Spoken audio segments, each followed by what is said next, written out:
बिस्मिल्लाहिर्रहमानिर्रहीम। अस्सलाम वालेकुम वीवर्स।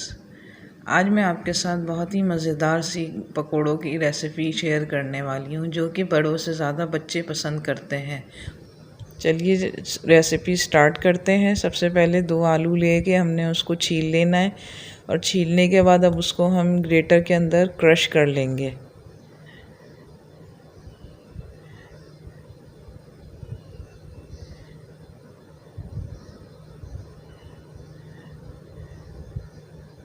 हाथ को एहतियात के साथ रखिएगा क्योंकि कट भी सकता है हाथ। तो हमने दोनों आलूओं को क्रश कर लिया है इसके अंदर। अब हम इसको एक स्ट्रेनर में डाल लेंगे। स्ट्रेनर में डालने के बाद उसको टैप वाटर में अच्छी तरह से वॉश कर लेंगे। इसको इस वक्त मैं स्ट्रेनर में डाल के अब इसको वॉश कर रही हूँ ताकि इसका जो भी स्टार्च है वो सब निकल जाएगा। और इसको अब मैंने एक प्लेट में रख दिया है इस ड्रेन होने के लिए। तमाम पानी निकलने के बाद अब इसको एक बाउल में हम डालेंगे और बाकी के तमाम मसाले इसमें ऐड कर लेंगे। 1 टीस्पून के करीब इसमें मैंने ब्लैक पेपर यूज़ किया है। आप अपने टेस्ट के हिसाब से हल्का या ज़्यादा जो भी है आप यूज़ कर सकते हैं। कॉर्नफ्लोर लिया है 1 से 1.5 टेबल स्पून। इसमें आलू की क्वांटिटी आप अपने हिसाब से भी रख सकते हैं। अंडा ले लिया एक, बीट करके वो भी इसमें शामिल कर दूंगी और इसको अब हम मिक्स करेंगे।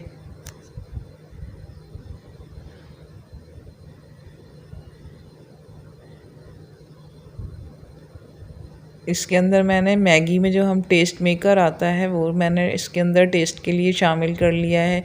अगर ये टेस्ट मेकर नहीं है तो आप इसके अंदर चिकन पाउडर भी डाल सकते हैं, और अगर चिकन पाउडर नहीं है तो आप सिंपल नमक भी डाल सकते हैं।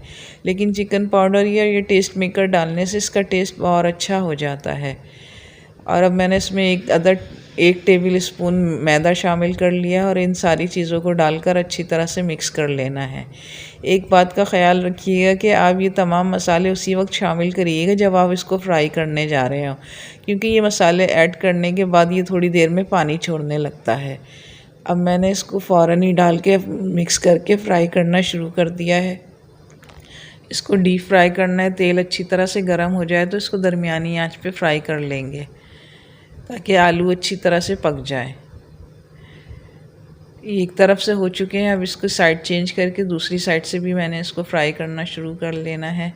जब ये दोनों तरफ से अच्छी तरह से फ्राई हो जाएंगी तो इसको मैंने प्लेट में एक पेपर टॉवल पे निकाल लूँगी ताकि इसका जो भी एक्सेस ऑयल है वो उसके अंदर जज्ब हो जाएगा।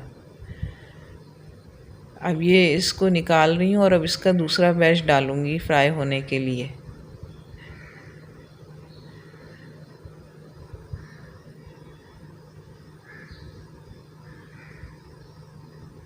अब ये इसको दूसरा बैच डालते वक्त इसके अंदर से पानी छोड़ चुका है ये, तो अब हम इसको अच्छी तरह से निचोड़ के फिर इसको फ्राई करना शुरू करूँगी, वरना तेल में इस पानी की वजह से छींटे उड़ना शुरू हो जाते हैं।